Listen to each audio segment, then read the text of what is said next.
ভগীরথপুর অঞ্চলে শীতের কনকনে ঠান্ডায় গরিব ও অসহায় মানুষের পাশে দাঁড়ালো তৃণমূল কংগ্রেস। ভগীরথপুর অঞ্চল তৃণমূল নেতৃত্ব সাগর মিয়ার ব্যবস্থাপনা এবং ডোমকলের কোঅর্ডিনেটর তথা বিধায়ক সৌমিক হোসেনের উপস্থিতিতে তৃণমূল কংগ্রেসের জনপ্রতিনিধি ও নেতৃত্বের উদ্যোগে শীতবস্ত্র বিতরণ করা হয়। এদিন প্রায় 500 গরিব দুস্থ ও অসহায় সাধারণ মানুষের হাতে শীতবস্ত্র তুলে দেওয়া হয়।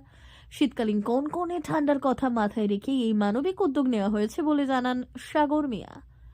তিনি আরো বললেন, আগামী দিনেও সাধারণ মানুষের পাশে থেকে এই ধরনের পরিষেবামূলক কাজ চালিয়ে যাবে তৃণমূল কংগ্রেস।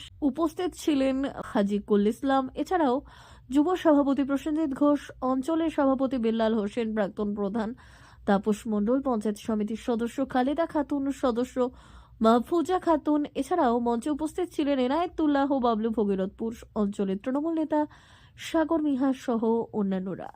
500 জনকে দেওয়া হলো বস্ত্র বিতরণ। আমাদের বস্ত্র বিতরণ হচ্ছে গরিব মানুষকে দান করা। আমাদের মমতা ব্যানার্জির আদেশ, মানুষের পাশে দাঁড়ানো। অভিষেক ব্যানার্জি, মমতা ব্যানার্জি আমাদের আদেশ, আমরা সেই আদেশে পালন করি। আমার নাম সাগর মিয়া। 6 নম্বর অঞ্চল আমাদের ভগীরথপুর জিপি। আমাদের বস্ত্র বিতরণ স্থানটা হচ্ছে আমাদের ভগীরথপুর বাজার। এখানে মোটামুটি আপনার 500 জন মতো বস্ত্র বিতরণ করা হয়েছে দুস্থ গরিব মানুষদের। আমাদের এখানে উপস্থিত ছিল আমাদের হচ্ছে সম্মানীয় বিধায়ক রানীনগরের সৌমিক হোসেন, প্লাস হচ্ছে আমাদের রানীনগর জলঙ্গি এবং ডোমকলের কোঅর্ডিনেটর। এখানে উপস্থিত ছিল আমাদের ব্লক সভাপতি হাজিকুল ইসলাম। এখানে উপস্থিত ছিলেন প্রধান, অঞ্চল সভাপতি, বুথ সভাপতি। এখানে আরো অনেকে, আমাদের হচ্ছে পূর্তের কর্মদক্ষ প্রসেনজিৎ, আমাদের প্রাক্তন অঞ্চল সভাপতি হচ্ছে বিল্লাল আছে, তাপস আছে। এখানে আমাদের যার নেতৃত্বে এই 6 নম্বরে যে বস্ত্র বিতরণটা হলো সে হচ্ছে সাগর মিয়া।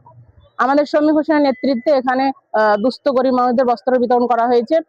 আমরা এখানে মানুষকে বার্তা দিতে চাই যে আমাদের যে অভিষেক ব্যানার্জি, যে আপনার পশ্চিমবঙ্গ গোটা রাজ্য জুড়ে যে আমাদের পাঁচালী যে প্রোগ্রাম চলছে, পথশ্রীতি রাস্তা থেকে শুরু করে, ভাতা থেকে শুরু করে, লক্ষ্মী ভান্ডার থেকে শুরু করে 100 দিনের কাজের টাকা বন্ধ রেখেছে, সমস্ত প্রকল্প আমাদের মুখ্যমন্ত্রী মমতা বন্দ্যোপাধ্যায়, যে আমাদের দিদি, আমাদের সেই দিদির যে উন্নয়ন, এই উন্নয়নের পাঁচালী আমরা প্রত্যেকটা বুথে বুথে বুথে আমাদের অভিষেক ব্যানার্জির নেতৃত্বে আমরা এটা পৌঁছে দিচ্ছি।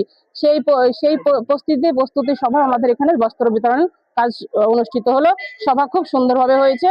দলগুলো রয়েছে, সেই দলগুলোকে তারা টাকা দিচ্ছে বিভিন্ন মিটিং মিছিল করার জন্য, সংখ্যালঘু সম্প্রদায়ের মানুষের ভোটকে ভাগ করার জন্য।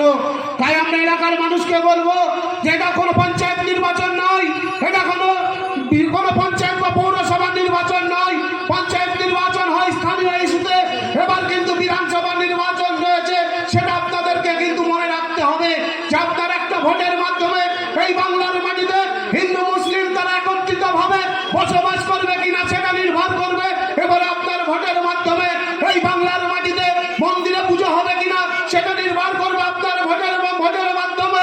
এই বাংলার মাটিতে ঈদ উৎসব থেকে সংখ্যালঘু সম্প্রদায়ের মানুষেরা, সংখ্যালঘু সম্প্রদায়ের ভাই বোনেরা তারা তাদের ধর্মাচরণ করতে পারবে কিনা সেটা কিন্তু নির্ভর করবে আপনাদের বিধানসভা ভোটের মাধ্যমে।